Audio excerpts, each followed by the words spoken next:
Tanga, nakatim ka na nito? Ano yan? Ubod ng saging. Saging pa lang. Sarap. Diba? Oo. Tinaray ko. Ang sarap pala niyan. Oo, tikman mo. May sardinas. Ubod ng saging. Oo nga, ayos.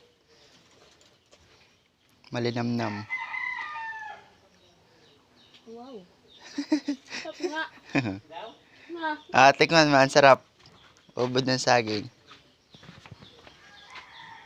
Yung malaking kuhain mo. Ano yan palang ginagawa ni Ian? Ano nga yung ginagawa ni Ian kung minamaluto ang ano? Mga crispy.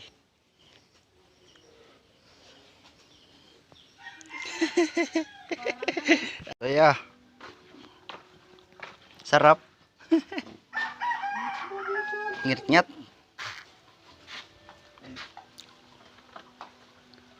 Tulog yata. Kaya niya isa. Hayop na yun at... Bakit ka doon?